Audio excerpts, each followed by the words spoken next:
Olá pessoal, hoje daremos continuidade ao nosso estudo do livro de Levítico, o último vídeo da playlist Levítico.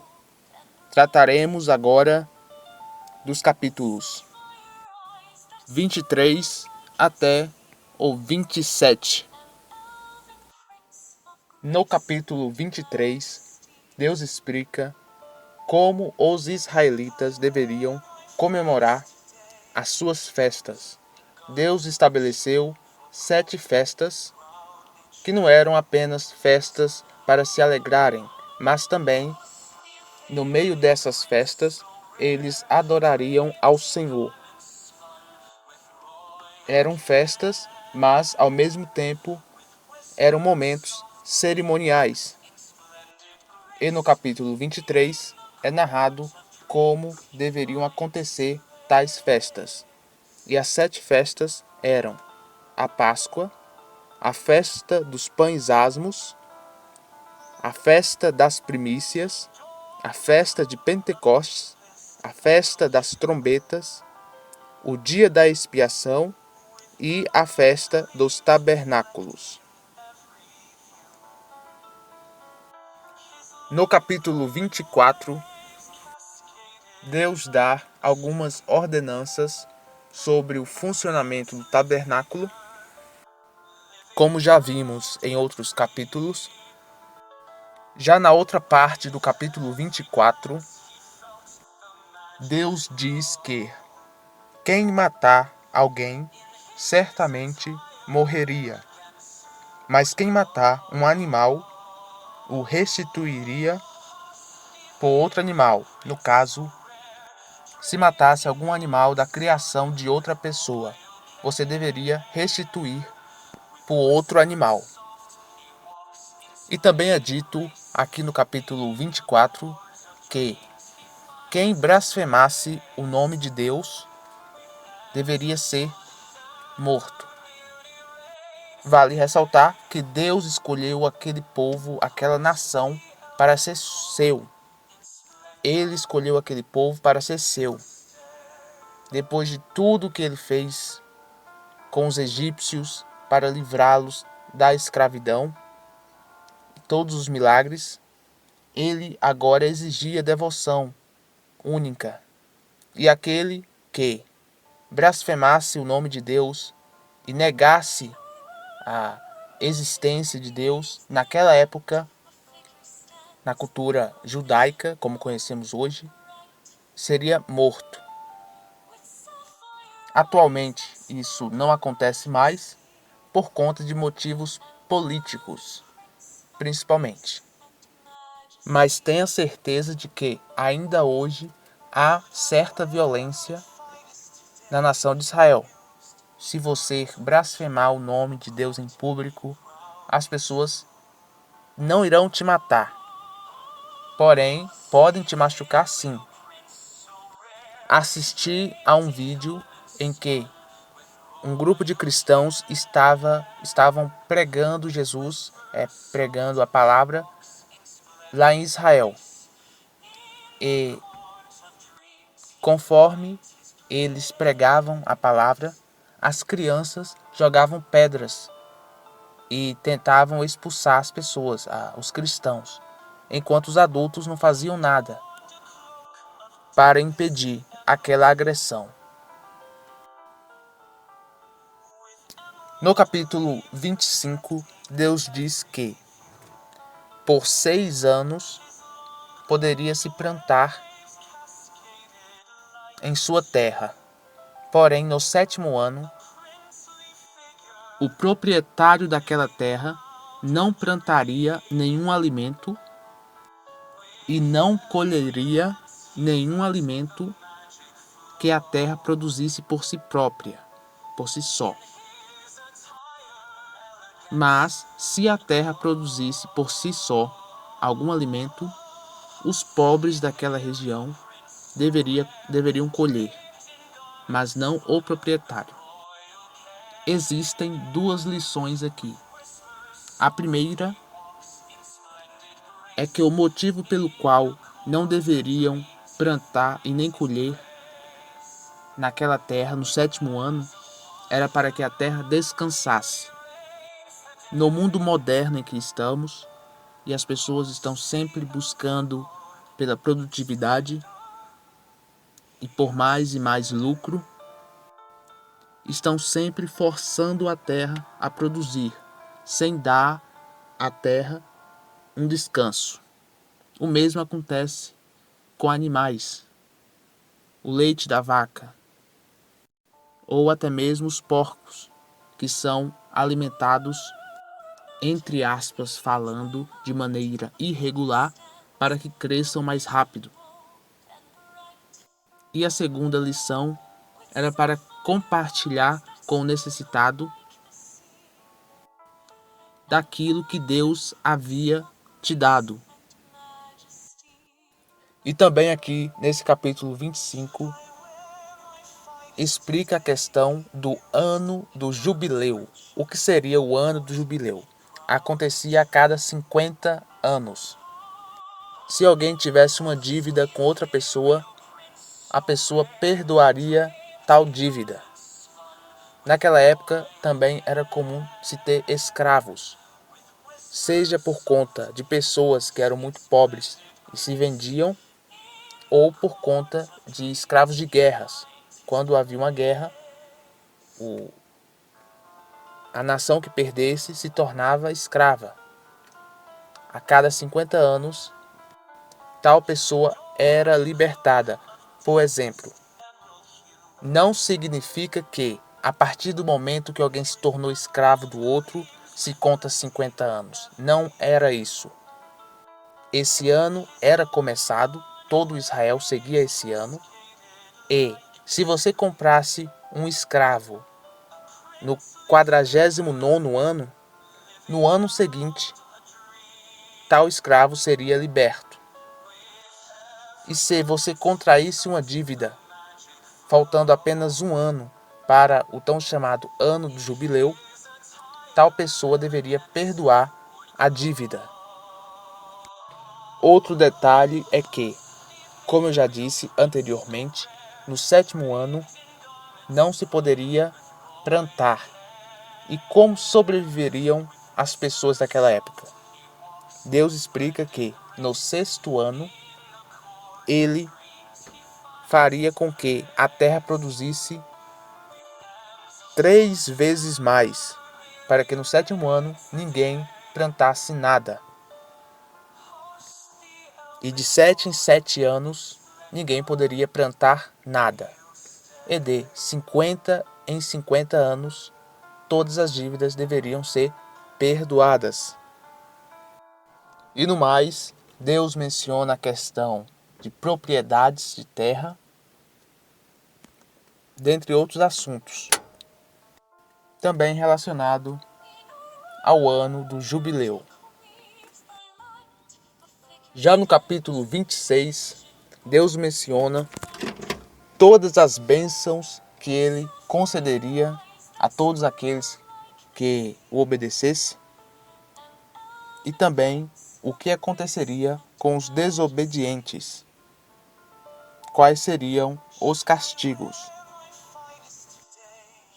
Quanto às bênçãos, são todas aquelas bênçãos, todas aquelas maravilhas, coisas boas que vocês podem imaginar. Paz, alegria, fartura, a atenção do Senhor.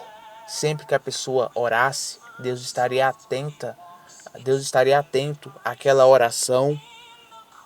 Mencionarei aqui uns dos castigos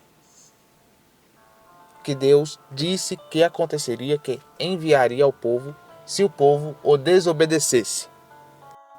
Vale ressaltar que futuramente o povo desobedecerá a Deus, e tudo isso que lerei aqui agora acabou acontecendo mais tarde, pois o povo desobedeceu a Deus.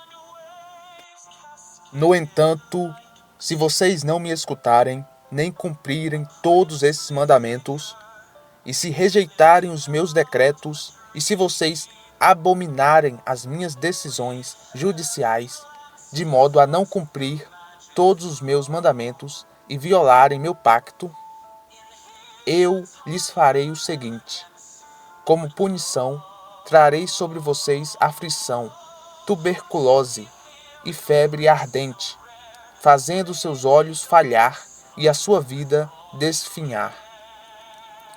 Vocês semearão a sua semente simplesmente em vão, pois os seus inimigos a comerão. Eu me voltarei contra vocês e vocês serão derrotados pelos seus inimigos.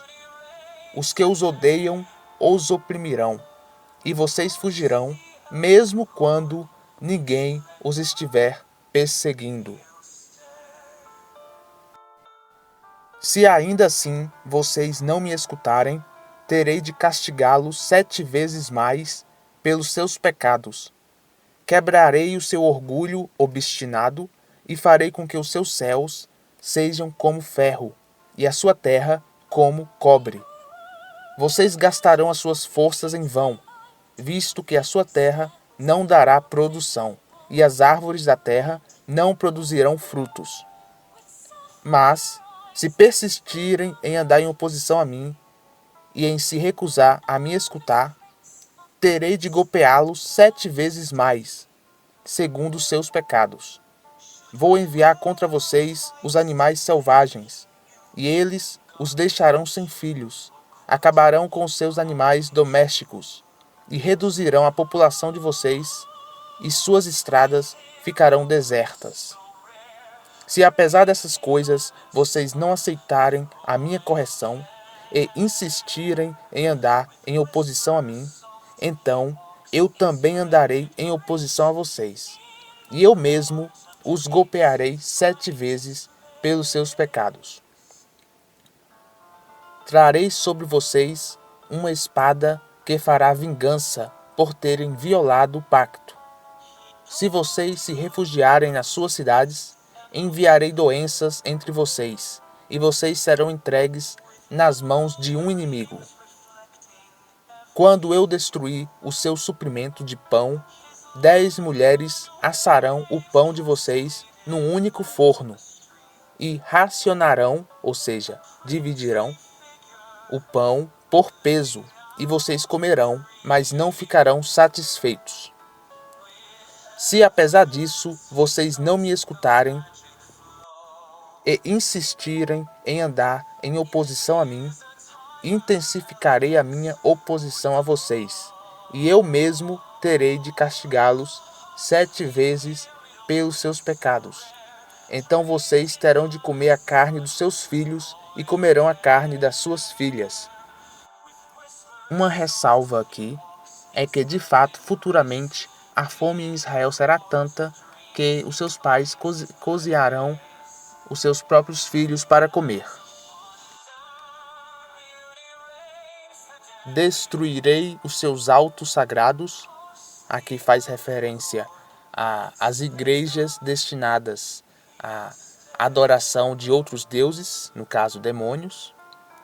Derrubarei os seus altares de incenso e empilharei os seus cadáveres sobre os cadáveres dos seus ídolos repugnantes. Os ídolos aqui eram as estatuetas de deuses que eles adoravam, geralmente feitos de barro. E eu terei aversão de vocês, e os abandonarei. Entregarei as suas cidades à espada, e desolarei os seus santuários, e não sentirei o aroma agradável dos seus sacrifícios. Aqui se refere aos sacrifícios de animais. Eu mesmo vou desolar a terra, e os seus inimigos que moram nela olharão espantados. Espalharei vocês entre as nações. De fato, futuramente Israel será totalmente espalhada. E de fato as tribos foram espalhadas. Se espalharam em volta do planeta. Deixaram de habitar apenas naquela terra, na terra de Canaã. Tanto que hoje em dia o povo de Israel é conhecido como judeus. pois depois da separação, depois que o povo foi forçado a deixar Canaã por conta das guerras, a tribo de Judá prevaleceu, tanto que hoje conhecemos como os judeus, a nação judaica, por conta da tribo de Judá que era forte, que permaneceu. Dando continuidade, no verso 36, quanto aos que sobreviverem, farei com que o coração deles se encha de desespero nas terras dos seus inimigos.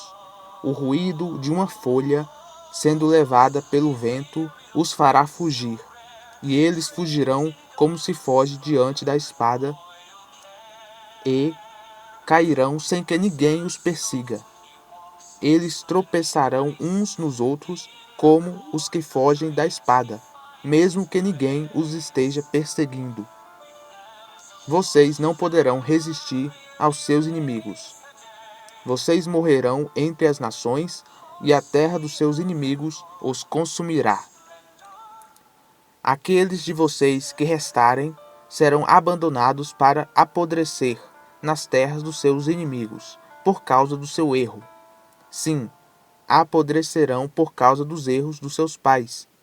Então, a partir do verso 40, então eles confessarão os seus próprios erros e o erro e a infidelidade dos seus pais, e admitirão que se comportaram de modo infiel por andar em oposição a mim. Ou seja, o povo se arrependerá, tornando necessário que eu também andasse em oposição a eles e os levasse à terra dos seus inimigos. Então, talvez, o coração incircunciso deles se torne humilde, e eles paguem pelo seu erro. E eu me lembrarei do meu pacto com Jacó, com Isaac, com Abraão, e os perdoarei. E como está escrito a partir do verso 44, apesar de tudo isso, enquanto estiverem na terra dos seus inimigos, nunca os rejeitarei completamente, nem os repelirei a ponto de exterminá-los, porque isso violaria o meu pacto que fiz com seus antepassados. E de fato, Israel, depois de sofrer muitas guerras, inclusive durante a Segunda Guerra Mundial, Adolf Hitler queria exterminar o povo judeu, e mesmo assim o povo judeu nunca deixou de existir. Já no último capítulo do livro de Levítico, o capítulo 27, começa dizendo que a pessoa que fizesse um voto a Deus deveria cumprir com esse voto. Não poderia citar o nome de Deus em vão, em um juramento, em um voto. E por isso, para que esse voto fosse público, ele deveria pagar um certo valor naquela igreja, simbolizando oficialmente que ele jurou perante algum assunto.